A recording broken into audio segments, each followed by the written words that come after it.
A young man wakes up in a subway with no memory. He then finds a mysterious notebook that helps him piece together his identity and uncover a sinister plot involving mind control chips and a radical group. With a dangerous ally and a web of secrets to unravel, he must navigate betrayal and danger to reclaim his life.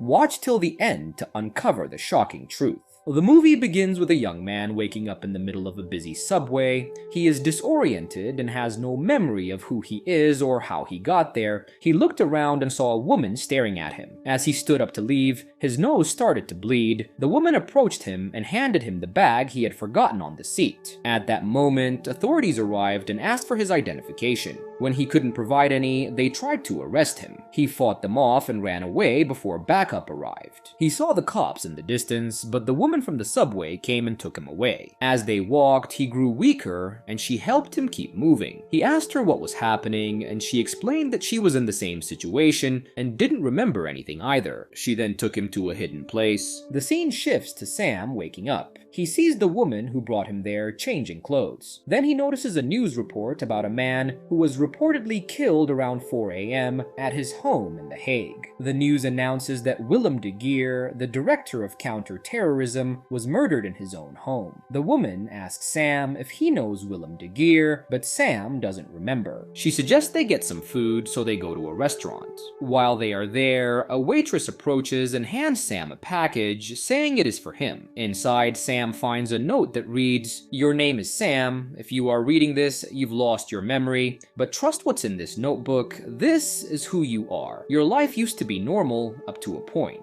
As Sam was reading the notebook, he had a flashback. In it, he was walking and overheard a group of girls complaining about their parents stalking them through their phones. He approached them and suggested using a second phone to divert the tracker, but they called him weird and left. In the present, the woman, Lara, called his name and pulled him out of the flashback. She pointed to the TV, which was showing news about the newly released footage of the suspect in the murder of counter-terrorism director Willem de Geer. The reporter mentioned that the raised fist indicated the suspect was likely a member of the left-wing radical group The Crowd. The picture of the suspect was Sam. The waitress recognized him and told the cops it was him. Sam ran out of the restaurant and managed to escape. After escaping, Sam returned to the house. As he looked at himself in the mirror, he started having flashbacks. In the flashback, he was working on his computer when a young woman approached him and asked him out for a drink. She then took him to a house where a group of people had gathered. She introduced him to a man named Frank. They asked Sam to hack into the Ministry of Security, but he initially refused. The woman then told him that the people they wanted to hack read their emails and invaded their privacy. Convinced, Sam agreed and managed to hack into the system, but an alarm sounded, prompting him to shut down the computer quickly. The scene shifted to Sam being taken to the head office of counter-terrorism in the Netherlands. A man there spoke to him, saying that 6 witnesses claimed it was all Sam's idea. The man addressed Sam directly, acknowledging his talent, but expressing disappointment that Sam seemed to want to use his skills against the government. He asked Sam's opinion on the government's strictness and emphasized the need to protect ordinary citizens, even at the expense of some liberties. The man clarified that he preferred to avoid making the situation public. He hinted at offering Sam a second chance instead. Sam's mother drove him to an institute where Lara and others were present. A woman named Vermont welcomed them, acknowledging their difficult pasts and the criticism they faced. She assured them that part of their life was over and that the institute would provide a fresh start. Vermont explained that the focus would be on their abilities and talents,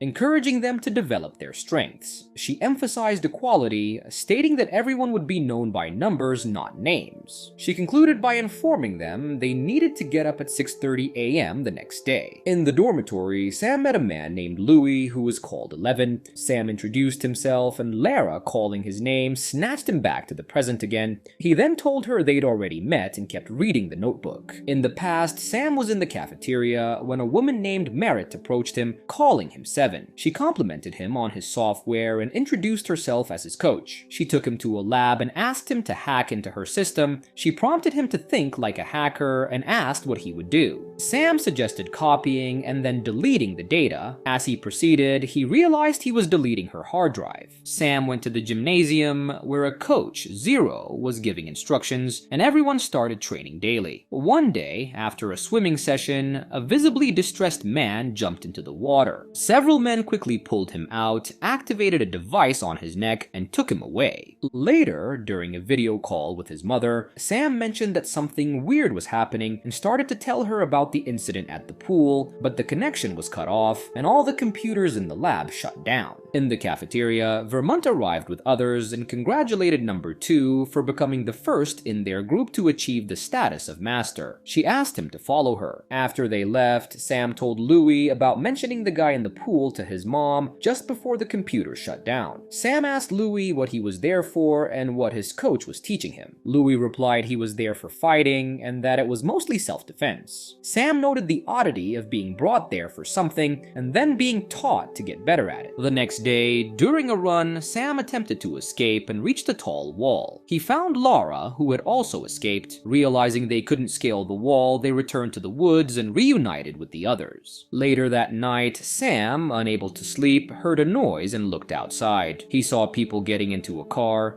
Louis asked why he wasn't sleeping, and Sam told him that the masters were leaving. The next morning, during boxing training, Sam and Laura talked about making a real escape attempt. Meanwhile, number 2 and another guy started an actual fight. Later, as they were leaving, Sam approached number 2 and asked where he had been, noting that he had been allowed off the compound. Louis joined in, asking what number 2 had been doing. Number 2 brushed them off, saying he had no time for them and walked away. Sam managed to hack into Marit's computer, but she stopped him from accessing the security camera folder. He questioned her motives and expressed his doubts about the place, calling it a prison. Marit insisted that they were contributing to society, but claimed to know nothing more. The next morning in the cafeteria, everyone listened to a news report about a costly explosion suspected to be the work of left-wing radical groups. Sam approached Laura, saying he knew how to bypass the electronic lock, but needed a diversion. Laura agreed, stood on a table, and screamed to create a distraction, leading the guards to take her away. During this time, Sam stole one of the master's cups. Louis approached Sam and asked to join the plan. Sam and Louis synthesized a fingerprint from the stolen cup, which allowed them to unlock the electric door. Later, Sam told Laura about the escape plan, but she was hesitant. They sat together, listening to music. Laura mentioned her mother used to sing the song, and Sam tried to comfort her, noting her erratic behavior. They shared a moment and kissed. In the present, Sam told Laura they had kissed. When she tried to snatch the notebook from him, he called her by her name, stopping her. Back in the past, Sam and Louis used the synthesized fingerprint to open doors around the facility. Sam decided he couldn't leave without Laura, so they went back to find her. They searched, but couldn't locate her until they found a covered body, which turned out to be the man from the pool. Sam unlocked a computer and started reading a report. It detailed various surgeries and their side effects. Number 2 had a successful surgery with slight headaches and no hemorrhages. 4 experienced internal hemorrhages and heavy bleeding after vaccinations. The 3rd procedure resulted in death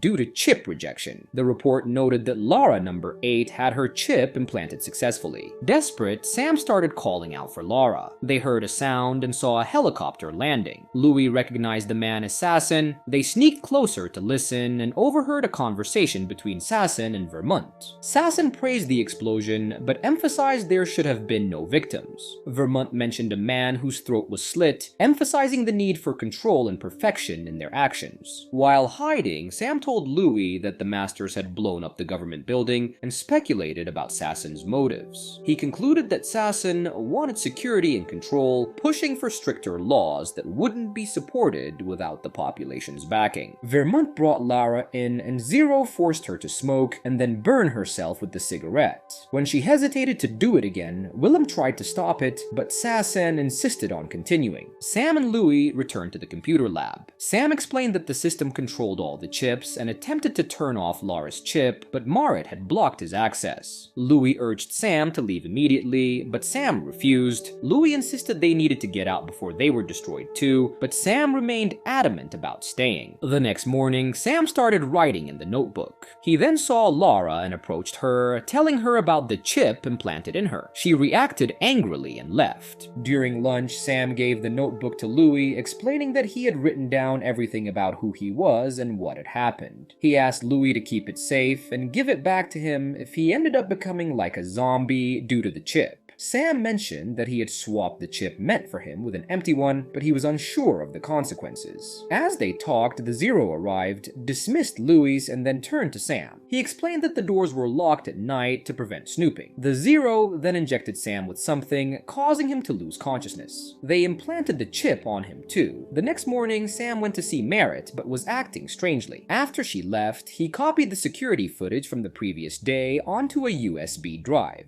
Zero gathered everyone and demanded to know who had the USB, suspecting Sam first. He lit a cigarette and made Sam stub it out on his arm, which Sam did. Zero then went to Marit, broke her neck, and killed her. He fabricated a story for the group to use about Marit's death before leaving. In the present, Sam cut the back of his neck and removed the chip. Back in the past, Zero gave them instructions for a mission, and everyone went to their assigned tasks. Sam went to the control room to deactivate the security cameras. After they all passed, Zero commanded Sam to turn the cameras back on and to stand in front of one, raising his fist. Sam then joined 2 and 8. As they moved on Zero's command, Sam told Lara they needed to get out, but she ignored him. Sam found their target and warned him to run, but Lara arrived. He tried to talk sense into her, but she was unresponsive. Meanwhile, Zero killed the target.